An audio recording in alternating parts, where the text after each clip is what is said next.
Hey, let's sous vide a steak. I've never done this before.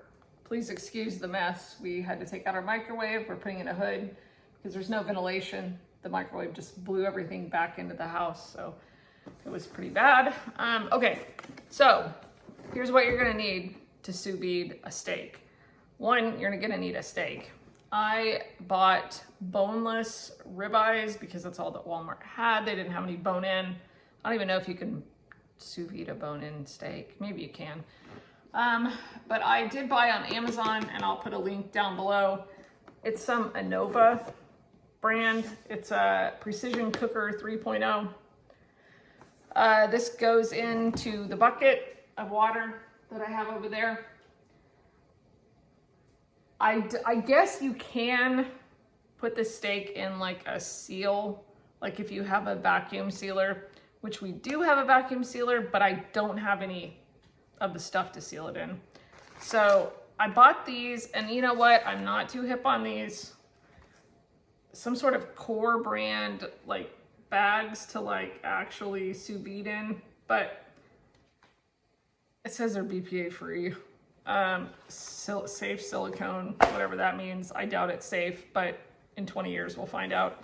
So but that's what we're gonna do. I'm just gonna try it. The only thing is I don't have anything to like hold the steak down in the water. So I think I'm gonna rig it and maybe put something heavy on it that can get hot. Maybe a lid, like a glass lid to some sort of cookware or something. But anyway, so let's get started. I have to boil the water first because it says for these bags that you have to boil them for 10 to 30 minutes before the first use. So I am currently boiling water to do that. But I think it would be better if you could vacuum seal them, personally. I don't have any fresh rosemary or anything to put in there. I think I have garlic. So I might put some garlic in there, but I don't know. Come on, let's do this. I probably should have done an unboxing for this thing, but I totally forgot about that. But it was really easy. It was all ready to go. As soon as I took it out of the box, I just stuck it in the water, plugged it in, set it for 130 degrees, and it is just now warming up. And once that's all done, I will put the steak in and get it going inside there.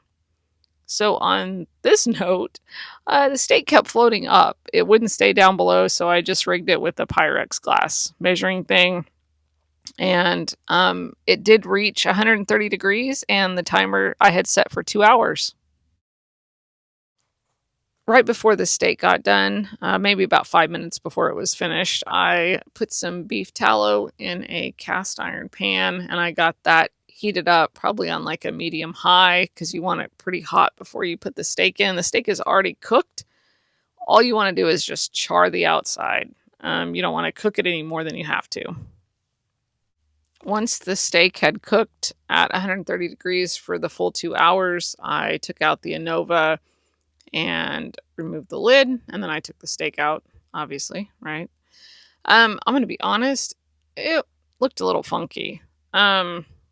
There were indentions where the garlic was in the bag, but overall, the steak was actually very well cooked. It was cooked evenly throughout, and the fat was cooked amazing. Like, it was great. I patted it dry, and it's because it was a little wet. And then I liberally salted it. I didn't put pepper on it until after because I didn't want it to burn, but I did put a lot of salt on there and made sure that it was very dry before putting it inside the cast iron pan. The last step, the only thing left to do, is just to char up the outside of the steak. So once the pan was very hot, I put the steak in there.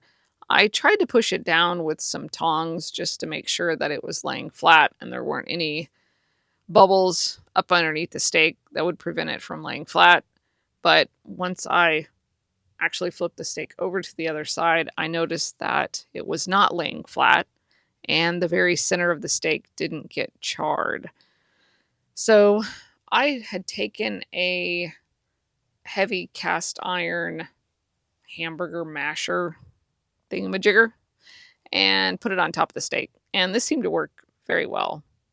Once the steak was done, maybe like 1 to 2 minutes on each side, I took it out, and the one side was perfect. So I should have put the masher thing on it the first time.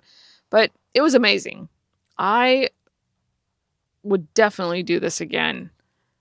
I think this is super easy. You don't even have to mess with it. You put it in for 2 hours and it's done.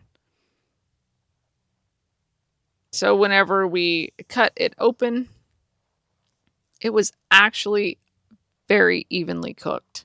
Like, you cannot get this even cooking on a grill or on a stovetop.